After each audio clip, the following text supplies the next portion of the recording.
1 p.m. This is the Bluff Town Council meeting. It's Tuesday, April 18th, 2023. Roll call.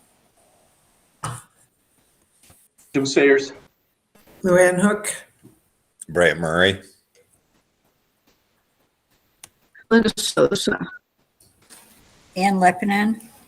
Erin Nelson serving as town manager. The first thing is the approval of the Bluff Town Council regular meeting minutes from April 11th, 2023. Did everybody receive them? And are there any changes, modifications, additions? Motion to approve those minutes. Second. And I have one request. Sorry, I didn't jump in quick enough, but on the planning and zoning update, I just think it is important to add there. There are two things I mentioned, which was there's a draft RV ordinance that is on their agenda. They've got it on their meeting tomorrow night. And they're also working on, let's see. Oh, and that we talked about the unpermitted sign in Cow Canyon. That was brought to their attention, before last week, and that's also on their radar for tomorrow night's meeting. I'll accept that. So will I. All in favor, say aye. Aye.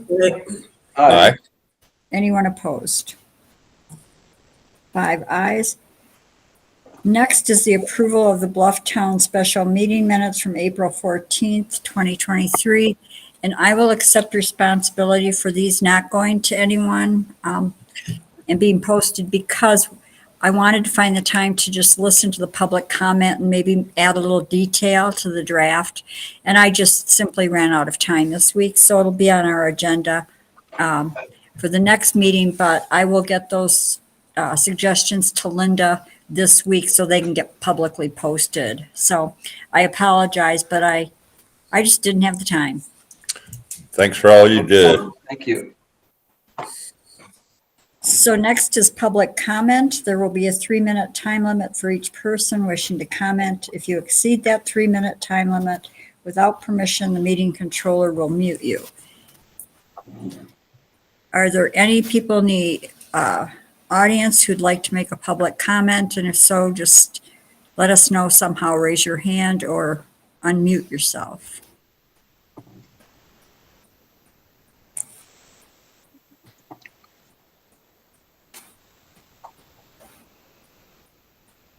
We'll wait a few minutes. Well, not a few minutes. We'll wait a minute and see if anybody wants to make a public comment.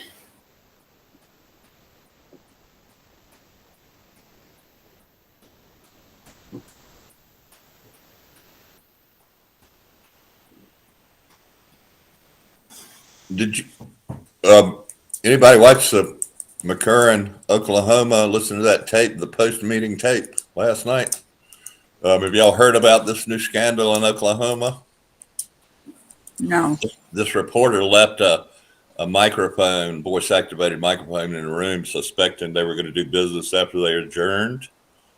And so the county commission did, and they talked about murder and lynching people. And so you'll see it tonight. It's just the most scandalous thing you have ever seen about closing a meeting and then continuing afterwards when the people aren't there. And this reporter caught them. So it's really a beautiful, beautiful expose.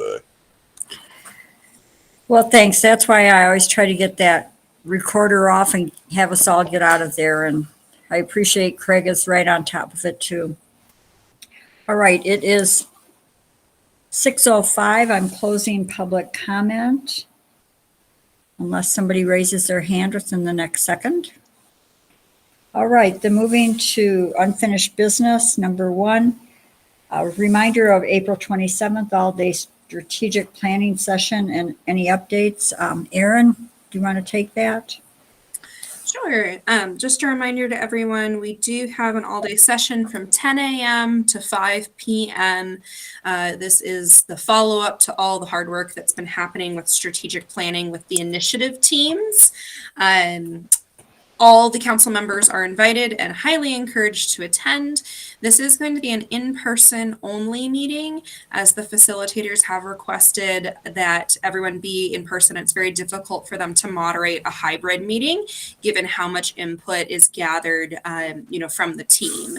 And so we'll have 3 presentations from each of the initiative teams, and then, we really do need feedback. And so the same people who were invited to the last session were invited to this one, in addition to a couple additional individuals who have added input to the development of the plan. And so we did have some additional people that we needed their help in putting together the full plan. So each initiative team has put together PowerPoint presentations as well as some written documentation, and we look forward to having a good discussion on that day. Are there any questions from the council regarding expectations for that day? No, it would be nice if we all were able to make it and stay for the full day. I know it's a lot of time and a commitment, but we've put a lot of work into it and money into it. So it'd be good if we could get a solid turnout. And I would just like to clarify, for us, but for the audience too, I've had a few questions about it. People are welcome to attend, but can't necessarily participate. Is that correct? Yeah, that's correct. So we'll have a section, for audience observing, I suppose you could say, because it is a public meeting. Anyone's welcome to attend, but we are limiting participation to those who are formally invited. So thanks for the clarification, Luanne. And the other thing to tack on is I'm ordering some lunch, light lunch things pursuant to our contract with the planner. So again, for the people who might show up but aren't participants, we won't be counting you in the lunch, unfortunately, but you're certainly welcome, like Lou said, and Erin said, to come and watch, and then you could submit written comments, or maybe there'll be a section there. So, all right, if there's nothing else, we'll move to number 2, which we'll get some updates on committees. The first would be the Cooperative Cultural Centers Design Review Committee meeting, which was held today. So Jim, do you want to take that? Yeah, we discussed mostly, apart from some routine sorts of things, the primary discussion was around the asbestos inspection that occurred last week at the last Friday, where Erin and Ann were with an asbestos inspector who did a substantial, I guess he took a lot of samples, substantial number of samples, and we should be getting a report on that within about 3 weeks, from what I understand. And that will determine a lot, because it might go pretty high and it might not. We don't know. They have to be tested in a lab, but the inspector was not optimistic, let us say, but we'll see. Anything goes here, so that's going to go on. We're emphasizing, in addition, we, the committee, are emphasizing the importance of considering the October 14th eclipse and the space for the CCC occupies might be needed for various things, but there was no objection to any of that in there, and our estimates of 10 to 20,000 people in the area are really opening some eyes and making people really start to think about this. So that's a good thing. We mentioned that there are several committees afoot, and it might not be bad for UDB to have their own and figure that out. What else? Erin and Ann, I'm sure there's some other stuff. Nothing? I think that was the main focus of things. There was a little discussion about the account. Apparently, when the account is open, the UDB is ready to put in $100,000. I didn't ask where it might come from. Not important to us, but the account will have a lot of money in it before too long. We hope even more. Thank you. Erin, is there anything you want to add on that before I move to asbestos? No, thank you. Do you want to do the update on asbestos, Erin? Sure. Did Linda have a Just, quick aside? just a brief, the account has been open for 3 or 4 weeks. It's on Polaris and it's at Zion. So if they need, so yeah, they can write their check anytime. That sounds great. Oh, so he's provided the signature card? No, but to put money in is no problem. Oh, okay, I Oh, see. we can put money in, Just can't get it out. right? Silly me. Okay, thank you. Right, none of us can get it out without the dual signature, so money can go in, but it's not coming out. Erin, go ahead. Yeah, so as Jim mentioned, we did have an inspector come down on Friday. Ann and I walked him around for about an hour and a half to kind of talk about the potential renovations, as you know, there's no reason to test if we're not going to disturb the areas. However, we did want to be conservative in that we wanted to get as much tested as possible so we didn't have to go back and do this again. And so, you know, I will say his demeanor changed as we walked through the building. He was a very, very kind and you know, happy soul on the way in, and then about 2/3 of the way through, he got, you know, he said, I need to be really honest with you. Given the age of the building and the size of the building, there are quite a few concerns. And so, you know, realistically, I sincerely appreciate the council voting to move this forward as we were working, you know, on other things. But I would imagine, you know, we need the facts in order to make decisions at your level and with, you know, at the DRC level. And so this will, you know, provide us some facts pretty quickly. He had been very forthcoming and honest regarding how many samples he was going to need to take and, you know, the costs associated with those. I don't have the total invoice yet, but that'll be coming up shortly. And it takes about 2 weeks to get them analyzed and then a week for him to put the report together. So realistically, we should have some answers, hopefully by your second meeting, maybe in May. But I just, you know, I want to be real forthcoming to the public. We've had this done. We're waiting for the results. It does seem as though we might have to be, you know, we should be maybe a little bit concerned. But again, that's why we're getting the facts behind all of this. So overall, glad we're well on our way. And any additional comments?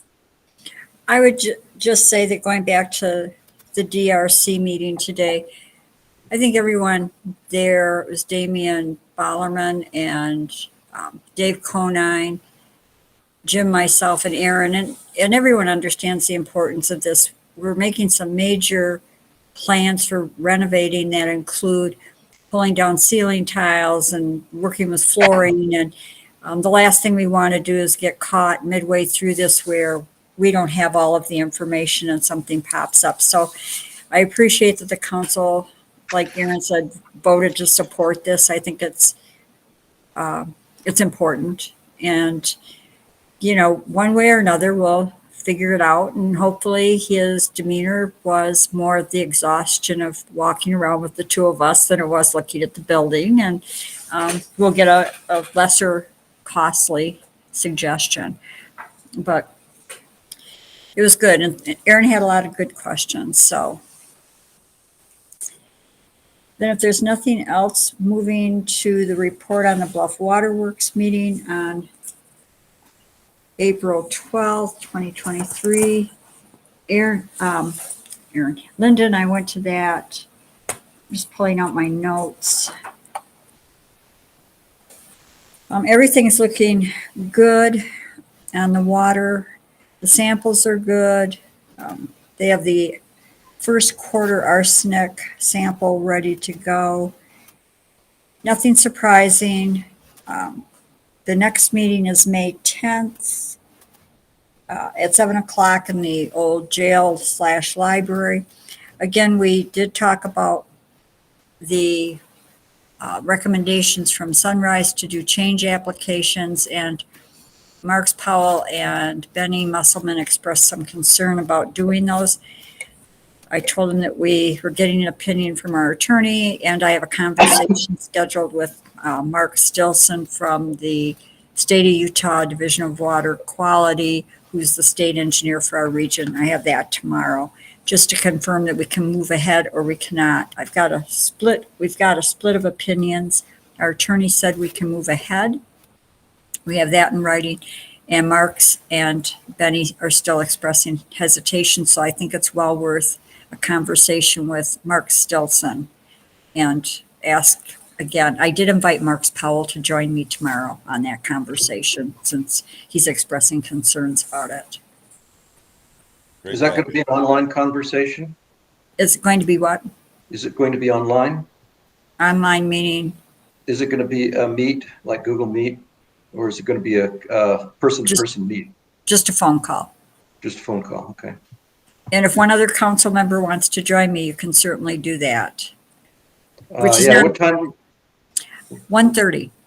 And I can come to the community center and set that up. That's what I told Marks in my email today. I didn't get it set up until about 4:30 because I think Mark Stilson was in the field today.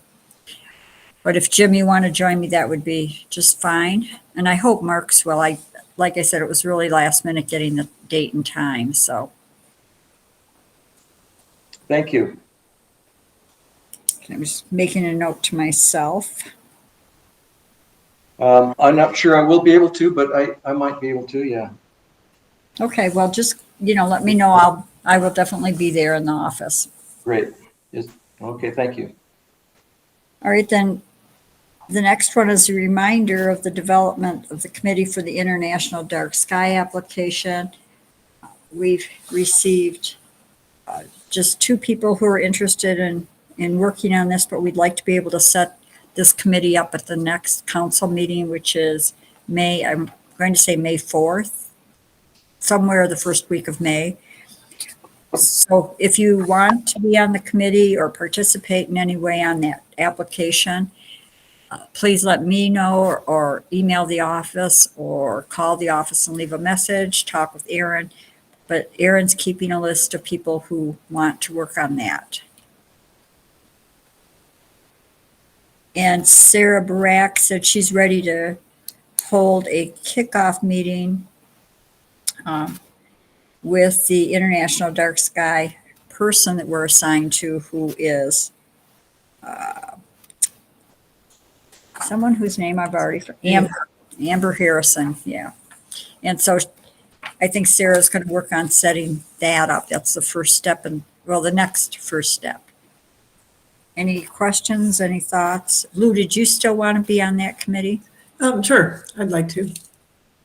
Okay, then, Unless somebody else, I mean, I know we can't have all of us on, but if somebody else, then that would be fine too, but.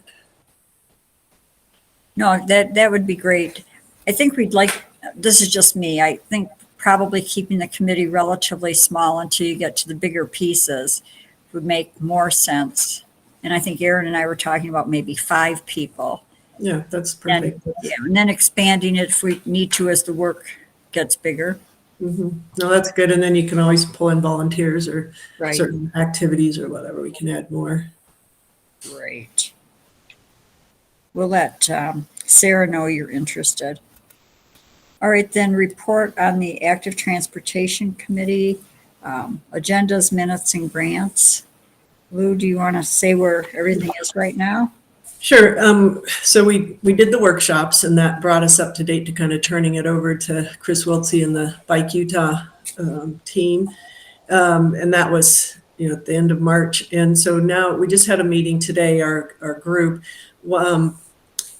One of the things that I want to make sure everybody knows is on the town website, the agendas and the notes from the meetings all stay active on the website. So if you go to the boards, town boards, and click on the active transportation group there's agendas and minutes. So you can see what's going on every time there's a meeting. You can join a meeting, whatever anybody's interested in that way. One of the things that we're working on is the budget for the town budget to know how much things will cost. So Molly's been working on that. The group, we've been putting together what we can. The grants would be the matching grant would be the thing. It seems as though UDOT has money already from the federal DOT. They've already got money in. It's just a matter of getting the plan into place. And so this active transportation plan doesn't take the place of the general plan that our town has, but it's something that UDOT requires to have in their files. So that's, once they have that, then they can add us to their list, and they've got money to do a lot of this stuff. So we may or may not have to apply for all the big grants. There is a training though, I sent that out earlier, Safe Streets for All. It's a big federal DOT. It's aimed at rural and tribal applicants on how to apply for all these grants. And it's an hour-long webinar, and it's going to be April 24th at 1:30. And you have to register, but then you just log on and listen for an hour. It is, I remember thinking that it was part of why I was so happy with Bike Utah taking it, is that we didn't have to go through that whole application. Those grants are horrendous, as like Erin, you guys have worked through on this EPA stuff. They're a lot. So this is training on how to do that particular grant. We've been working with the livability group to make sure that the active transportation parts are in that strategic planning. And we'll keep an eye on that as it moves along. Let's see. Yeah, I think that was all I need to say. We're meeting every other week just to kind of do updates and whatnot. So. Is there a specific day that you're meeting of the week? It's Tuesdays. It's Tuesdays at 1:00. And there was a meeting today?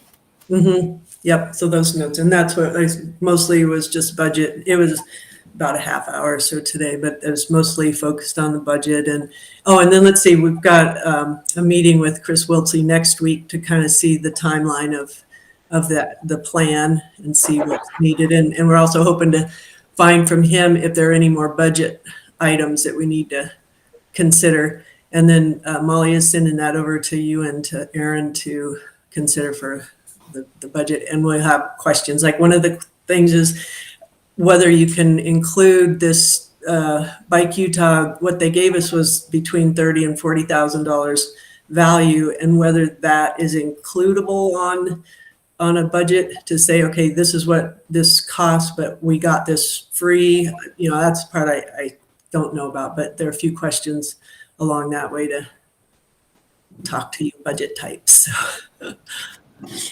So I had a couple questions that have come up. One is from a couple of people just in the public. Is the agenda posted before the meeting? So like if somebody looked at it a few days before, they would know what the agenda is going to be? I'm pretty sure it's up there, and then we just add the notes to it live through the meeting time. So that's where she pulled it down from today. And I have, we all are learning from this younger crowd how to run all of this tech stuff, but it's on Google Docs. And so I said, so how can I find this really quick and easy? And she showed me right where it's on our website. So I said I'd pass that along because it isn't just an easy click on our website.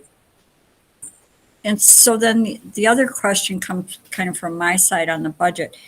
My recollection, and I could be wrong, was that when most of these so most of the money that's come from the state and through the federal government to the states, Governor Cox made it an initiative that instead of having a 50% match from a community, as the bigger cities have to do, he reduced it to a 20% match.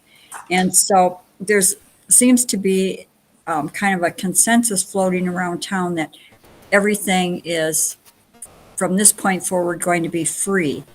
And my understanding, and I emailed with Chris Wiltsey, is that there will be a match. It's how that match occurs, which is, I think, part of what you're talking about with the planning. Can we use the $30,000 to $40,000 as an in-kind match toward our percentage. And so then the other way, if I asked Chris Wiltsey, the three ways I understand to be able to make the match would be a separate grant for matching funds. And then the other would be a bond, which I'm certain nobody really would like. And then, or if the town had 20% either in kind or cash. And I think that probably is accurate. Lou, does that sound right to you? Well, that's part of what we're meeting with next week with him, just to sort of see how, like they did with that other small town, what they're realizing. And part of this, the last time I went to that Safe Streets for All, is that they say, oh, we're dropping it down to 20%, but 20% of $1 million even is a lot of money. So they realize that's why rural places aren't doing the things that they want to see happen, is because that's still a big chunk of money. So and that's part of what we're going to ask him, is exactly what's next, and do we need to be applying for these grants?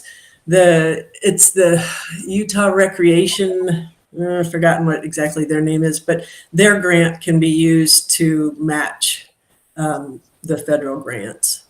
So there are some that can do that, and that's what we need to sort out between now and the fall. So he's working on it between now and like July, August is kind of the hopeful turnaround time, and then in the fall is when they kick in. This particular one right now, this big one that does tons of funding, I'm pretty sure that one, it had to be in July, and that's why it was like, well, we can't do that. We need this plan before we can apply for anything. Do we know, excuse me, do we know the approximate dollar amount that the 20% would comprise? I don't, and that's what we'll find out, is how far it goes, and that's part of the budget problem of passing that on to you guys, is what we're talking about on that way. So that the link that Lou sent out the email that Luanne sent out that talks about this webinar has some links, and I had a little bit of time to take a look at those. For instance, there's a small town in Rhode Island.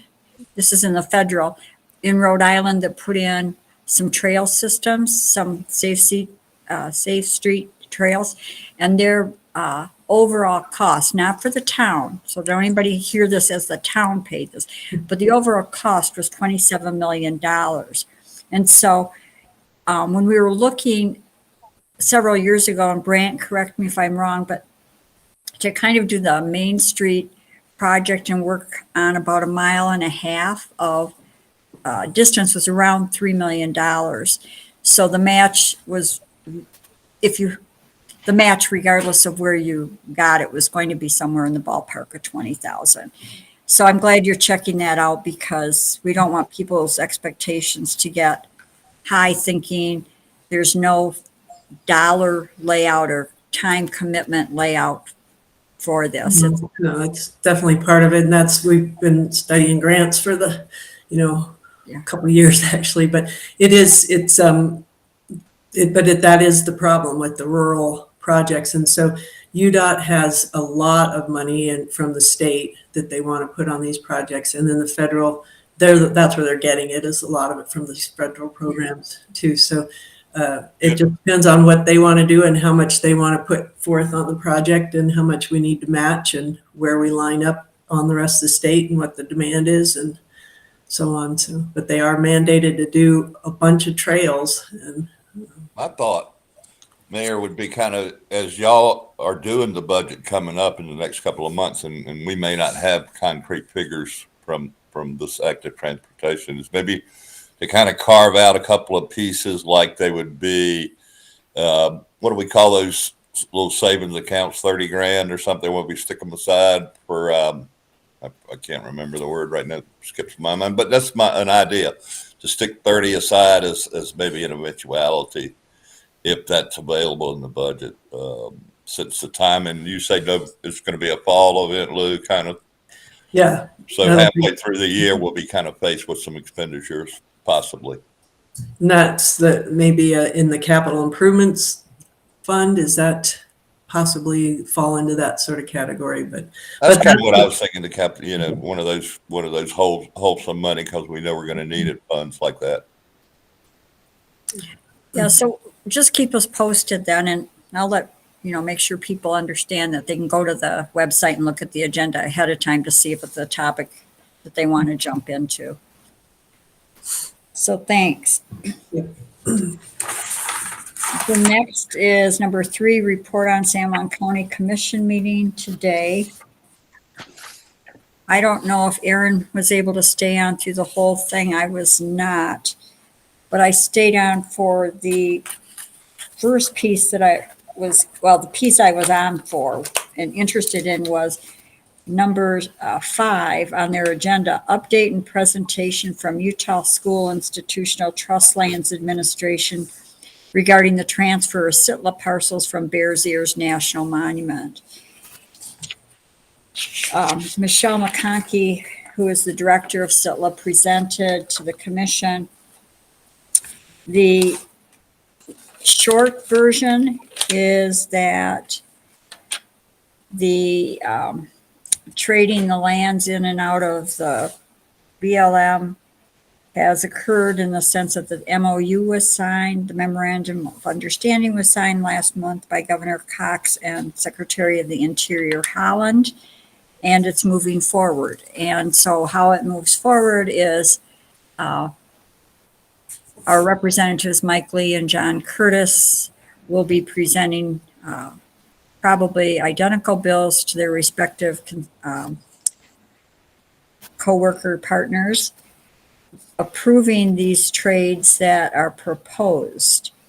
And now our position is that we need to lean on John Curtis and Mike Lee to take those parcels out because they can take them out when they in the bill, as I understand it. Now, again, as I understand it, they have the ability to write that bill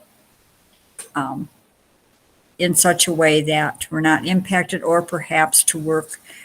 The second piece of it is working with Sitla to protect the properties that they're going to be getting here in town. There was a lot of discussion about grazing rights, and it sounds like a lot of protections were given to grazing rights, which I'm not disagreeing with. I just disagree with the premise that communities were consulted, and that's how they presented it. We were not consulted. And That's how, that's how who presented it? The Sitla people or McConkey? yes, Sitla. As if there had been public input. yes. And she had 2 people from Sitla also talk. Brian Torgerson was one person, and I didn't catch the name of the second person. It was somebody who deals with the grazing rights. So, we should have a discussion about what we do. This could take a couple of months to move through. Either way, we need to have a strategic plan. There are a couple of options that we have. Go ahead, Lou. I'm just wondering if I haven't seen a map other than I know these 3 parcels right here, but what about like out at the footbridge, out towards, are there other places that are within our area that they're trading? So they presented Sitla presented a map today that showed San Juan County. And so they're trading out things in Blanding. It was hard for me to really get a picture of it just because it was an on-screen and there's a million dots on it. But I thought I would contact Mac McDonald and ask him to send it to us, hopefully in a form that we can look at and share. There were a lot of trade outs throughout this. Are you asking, Luanne, are you asking where these parcels are? Well, I'm just wondering how many more. I know, we've talked about these 3 that are in town, and the 2 specifically that are right here in town, but then I just wonder how far, like other parts that are maybe in town or just on the borders of what else they're trading.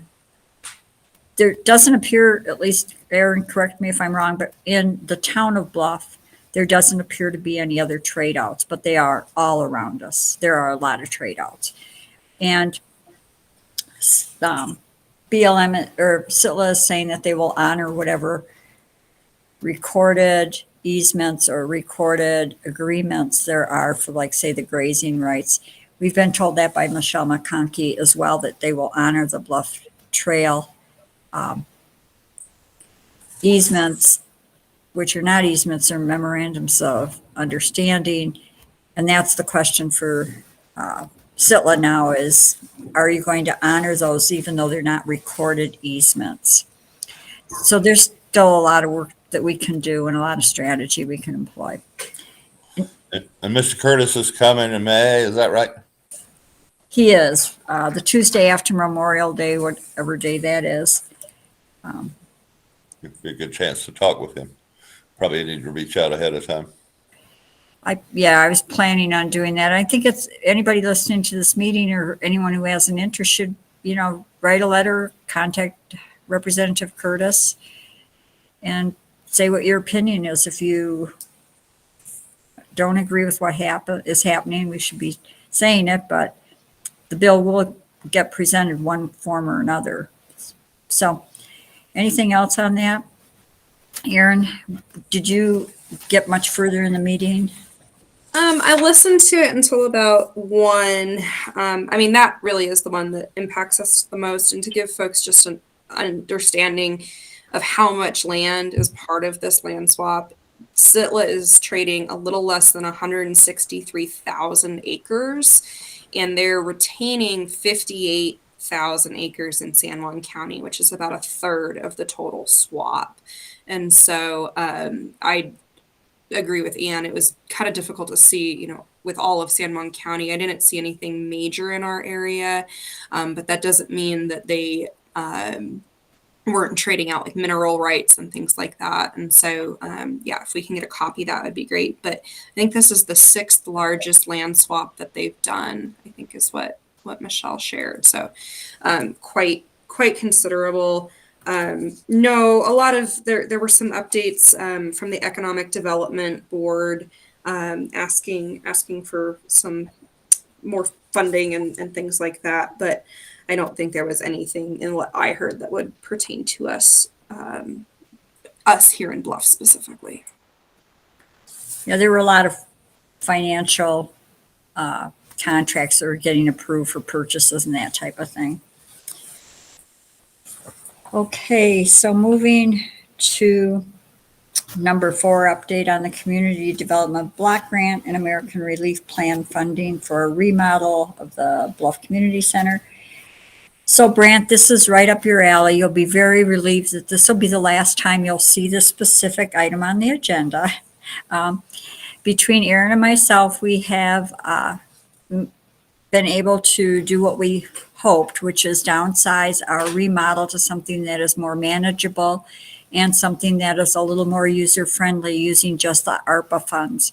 So ARPA approved my request to downsize us to doing the food pantry remodel, the ADA bathroom compliance. We also have money set aside from the insurance company to do the carpeting replacement from the flooding and the wall boards. And with that, I believe that's going to be roughly total 57 something from ARPA, and then another 7,000 with the insurance money. So we should be able to do what we really wanted without the bells and whistles or the complexity that this became. CDBG approved it, and we've signed off on all the paperwork. So some research shows that the ARPA funds are not subject to the Davis-Bacon wage requirements if we use only ARPA funds and no other federal money. So that's another big hurdle for us out of the way. And I think we just need to, Erin and I, put our heads together about how we advertise it. Erin, do you want to just talk about do you want to talk about the procurement and anything else you can think of? Sure. So because of the scope and really the funds we have available, The procurement policy that you all amended earlier this year, I want to say it was back in January, would not require a sealed bid process to obtain either professional services or contract services. Because it's less than $80,000, we need to go through a competitive bid process, but it's not a sealed bid process, which that's the big one that, it's kind of a bear. So in that, we'll need to seek out at least 3 different competitive bids for each section of what kind of we're doing. And so it's completely possible that we find that renovations can be completed by one general contractor, in which case, we'd still need to have bids from 3 of them. So we'll really evaluate the different portions of what we're attempting to do here, and then, determine how many of these procurement iterations we need to go through. But it does substantially lessen our requirements, which helps a lot, given that we'll still be able to accomplish so much in this building. So that's good. And then, based on, our conversations, that this kind of is finally past this point, I would notify you all as the council that after the discussion this evening, I will be letting the 2 engineering firms who did submit their qualifications to us, I will be letting them know how we're proceeding forward. Realistically, given that we're not going to be knocking out this wall here or adding new doors or anything like that, we probably don't need engineering services. We probably need to bring in a good plumber who can help with the bathroom and the ADA situation. Ideally, we'll find someone who understands ADA requirements, but I would think that this would substantially downsize our need for a professional services firm. And that's really what we received qualifications for during that bid process earlier this year. Any questions? And this will also allow us then to move forward. At the same time, we'll be trying to tie whoever does that in with possibly being able to do the senior center separately, to do that flooring as well, because we need to take care of the water damage over there. If there aren't any other questions, we'll move to number 5, report on emergency management, sandbags, sand, and the emergency management plan.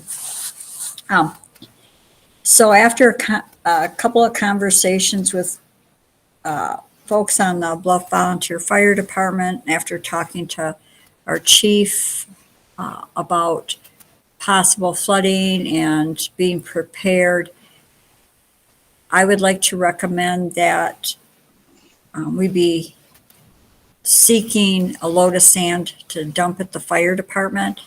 And the chief is taking inventory of the sand bags we actually have. It's probably not necessary, it's probably not anything we need to be concerned about. But if we have to move quickly, we don't have what we need. And we have to be able to demonstrate the first, line of defense here. So and I know nothing about getting sand. I know Would you how like to a motion to buy the sand? I have I think about those sorts of things and have my bags and some scoopers and whatnot. But there's a huge pile of sand right there at the Mission, which is not that far away. It's where it comes down and fills that. It floods down and is bumped right up. It's in UDOT's right away, I guess. But it's just where it's dug out, and you can back right up in there. And there's a lot of sand. I worry about dumping it right here in town. I hadn't heard that as a possibility, but just because it does blow. And I don't know if we would cover it or exactly what would happen. But that is, if there's an emergency there, even just to keep in your mind, there's that pile there. So what I was told, and I can't say specifically which volunteer fire department person it was that talked to me about it, said that in the past 6 or 8 years ago, a pile was dumped at the fire station to be able to fill bags. And what they did was, when the time was over, they just used it to backfill things, around the there's that gully that's behind the fire station. They just used it to fill things in, pushed it over. I So don't it's really, a temporary kind of thing. It's, yeah, it's a lot handier. There's the building right there and you don't get stuck in the side and whatnot, but. and the other thing was that Cadillac Ranch, the area that they were concerned about that they've worked on and whatever, I was told by Carrie Harris that from the one or two good rains we had, the silt is filled back in there, and there's about 6 inches in that drainage. And if we wanted to clean it out and take it, we're welcome to do it. So we've got a couple of options. We can buy it from the San Juan County Road as well, probably from UDOT as well. But I'd kind of like to get that done this week and know that. Do you want a motion to buy some sand? Sure. So made. I'll second that. Where are you going to put it? Well, we're thinking about the fire department, but that's a discussion we, certainly wherever people think it would be the most useful. I know that. I was thinking just as we were talking, Barwell, we've got some room there. We could put it, we could go out there and fill sandbags there, and it would be a little less intrusive to the library and stuff. Lou's got a point about it blowing, so we got to figure that in. Yeah, if it were downwind from some obstacle, if it were on the east side of some obstacle, large obstacle, it would, that would be best. Have you taken a look behind the fire station at all, the building? There's kind of like a dip maybe that's supposed to be there. I don't, I'm not going to make the decision. Somebody can tell me where to do it once I get it figured out. It'd be great to have bags and sand. I agree with the total of that. And we decide to put it somewhere. So I'll vote to do it. We got to. The advantage of, the advantage of having it right there at the fire station is that you have the building and you have the place to store the bags and you have a place to put them when you get them Right. filled. That's the advantage of having it right there. But We'll figure that out. I think we should get some sand and keep some sand at all times, really. This is a matter of principle. it's the later summer, those gully washers that we get, those little rains can just settle right over and cause some flooding too. Yep. Besides, I don't think we'll get too much snow melt problem, but That anyway. August monsoon maybe be the problem. Mm-hmm. So we have a motion and a second on being able to purchase the sand. All in favor, say aye. Aye. Aye. Aye. Anyone opposed? Well, this seems to be something that I can work on with Erin in terms of administration, figuring out what we do and all. Number 6 is a repeat of number 4. I got overly energetic adding to the agenda, so cross number 6 off. Unless you want me to go through this again. Yeah, could you? I missed it. You did such a great job the first time. I really feel very informed. So number 7 is Stephanie Moran, who lives part-time here, part-time in Durango, who has a house over here on West Cottonwood, expressed concern about the amount of trash that's between the turnoff going out to the mission and the mission. And she would like permission to organize a cleanup. And she had some dates. Let me pull that out. You mean the town council organized the cleanup? Would we organize it? Is that Is what that- you're saying? Town No, council or the church? Stephanie Moran would organize it and Oh, kind of okay. oversee it. So, and just some background on that, the UDOT usually assigns highway cleanup miles. We've had a stretch, the EMTs have had a stretch, there are different times. The fort does the one that we used to do out towards Sand Island, used to be the dump, used to be like horrendous, so everything blow off on the way. The mission does that. So the fort's doing that stretch to Sand Island, and the mission does the stretch that you're talking about. They do that piece of highway, And I think it's still the EMTs that do up through the canyon and up to the top. And then I think Twin Rocks still does the stretch from the top on up. So they organize, every couple times a year. It's sort of up to the each group to decide when and how. And then UDOT provides the big orange bags. You fill the bags, you set them beside the road, and then they come and haul the trash off. So it's kind of a UDOT process. There's always room for people to pick up and whatever, but I don't know how we get involved in it. Well, we did it over on the bridge going across to the reservation 2 years ago. And UDOT provided some bags, but we also used a dumpster because there was so much. Mm-hmm. And that's a piece that nobody had ever adopted. But that stretch has been cleaned up for, I don't know, the last quite a long amount of years. They've used to be well, anyway, they've done it for a long, long time, but can always use the help. I don't want to discourage anybody who wants to pick up trash, but maybe coordinate with them rather than us. Well, yeah, I wasn't asking for coordination. I was just saying, are we supportive of it being done if Stephanie Moran does it? I'd say so, and She's being, I'd support it, and if she needs to contact the Adopt a Highway crew there to try to figure out a date, that's great. Or just, I would suggest they need to talk with the mission people that already are. That's what I mean, yeah. Yeah. Those guys would Work line it with up. those guys, and then just line up a day that they can all do it together, or they can do it for them or whatever, and get that stretch cleaned up. is there a sign that the mission has adopting it? I'm trying to think. There used to be. I don't know if it's just gone or what. Do you remember, Linda? You might remember seeing that. I don't know. Seems like I remember seeing it out there. I know. I don't think it's there now, but Yeah, I don't recall Anyway. seeing it. I'll talk with Father Hubbard about it, but to me, a nice organized cleanup is when there's stuff.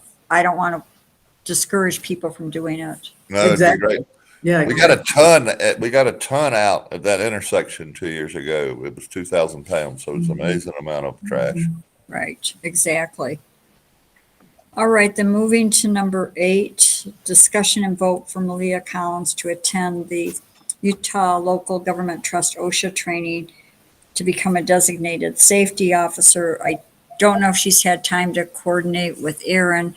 I asked her to talk with Erin too about it.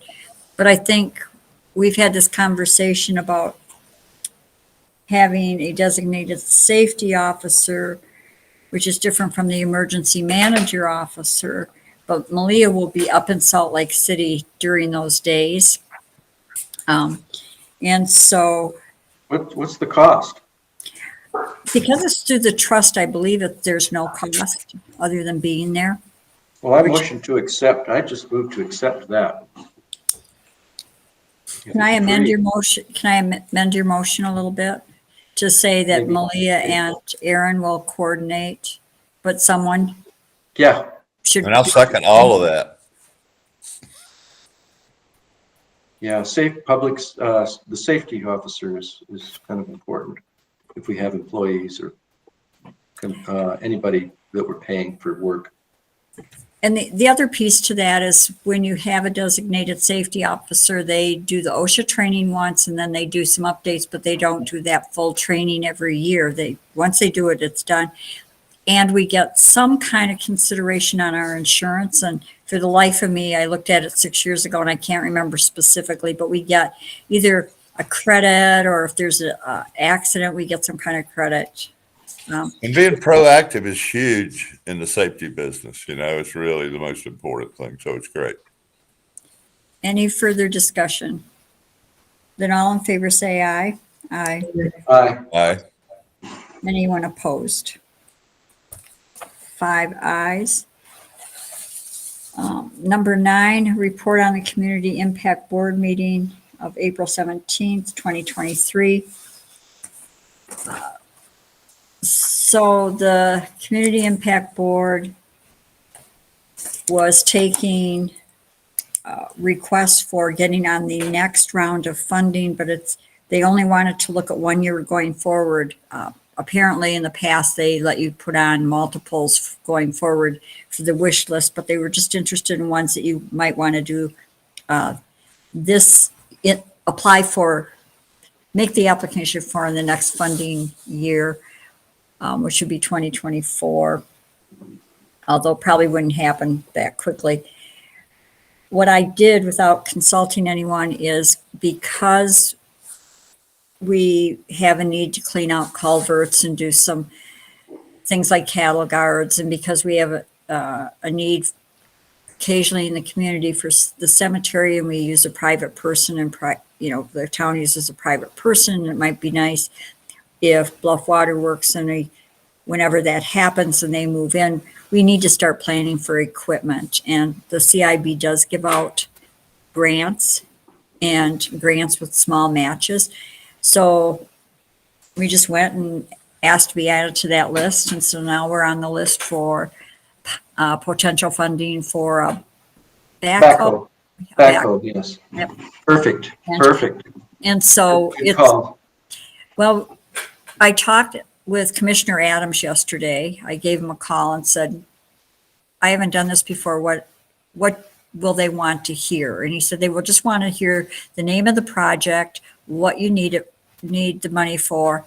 And we didn't even have to get into saying that we would do any match or anything. It's a request. And when we fill out things, then we'll figure out what we've got. But there's no harm being on the list. We don't have to move it forward, but if we can, I think it would be a great thing. And then Erin had a conversation with Marks Powell today that added a little bit of information to what we would need to know in the future. Do you want to mention it or just? Yeah, so he just mentioned that, when we're putting together our plan, we will want to evaluate, who would be the operator, how it'll impact our insurance, and where we're going to store it. He did mention, it's usually pretty important to, have it secured in some way. He did, mention and say, you might want to have it like in a shed or something like that. But, just additional considerations as we get closer. Yeah, Brant? and then having maintenance, somebody to do the maintenance on it and keep it running. We need to factor all of those parts in. I think we need to think about the Barwell property as a public works building that we can store equipment in. I think that's a good place to kind of move public works eventually.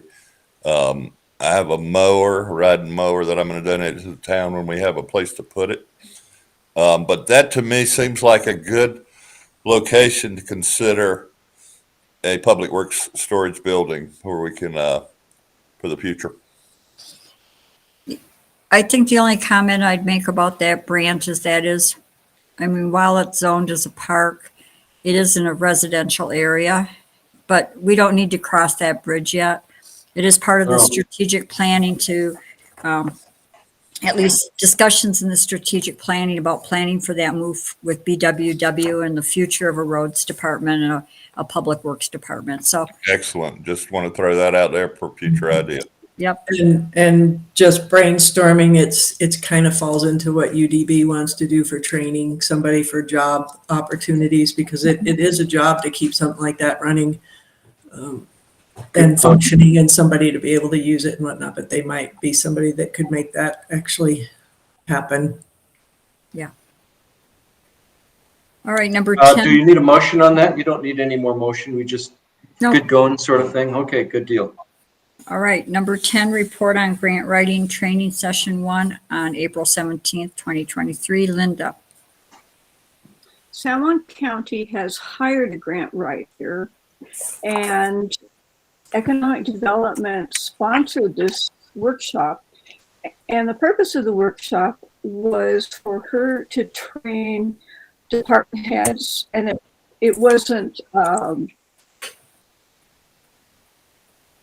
limited to department heads, but train department heads in the county how to get grants, what the basics are, what's out there, identifying projects, what data you need, matching grants. And so there were about 10 people. And so it's the department heads for landfill, library, transportation, public health, and several others were there. And so it was really, really helpful. So the second meeting is this coming Monday. Yeah, that's good. I think that getting all that information about grants and it's just helpful because it looks like we'll be writing a lot more grants or getting somebody to do it. Hopefully. So any questions for Linda? Then number 11 is just a reminder that Pathway Associates are conducting a listening tour for the Division of Arts and Museums for their strategic planning. That's the day after ours. So they'll be here April 28th at the community center, starting at 11 o'clock to work. And the public is encouraged and invited to join to help that division look at their strategic planning. Any questions? If not, we'll move to the financial report. Linda? I sent out the financial report to everyone, the list of bills, and Anne spotted one that wasn't actually a bill that we did. The Marcia Haydenfeld was going to be notary for Brian Whitney's planning and zoning welcome. And it turned out that I was here then, so I did it. So we removed that one. So for the rest of it, can I get a motion to yay? Could I just suggest that we add a note back to the same backhoe thing on the cattle guard? Because it was a cattle guard cleaning up, but it was also the road restructuring so that it would maintain it. So I don't know if you could just say cattle guard and grading for road drainage, so that in the future, if we look back, we don't need to expect that each cattle guard would be that much work. So you would do that at our next meeting when we accept the minutes. Well, I was just thinking about on the list of the financial, where you just describe it, you just put cattle guard cleanout, and I just was hoping you could put cattle guard and grading for road drainage is what we paid for. I'll make a motion to approve these with that one removed. And Lou, I think the best way to correct it is on the minutes, because this is just a notation on one of our meetings. I don't think, that's what I think. I don't know. Well, I thought it stayed with the financial report. In our accounting, I did include the road grading. I'll second the motion.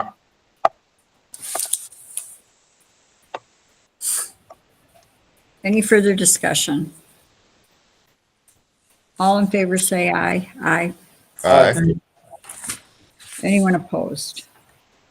4 ayes. Are there any others? Gee, I thought I had one. What was it? It slipped my mind.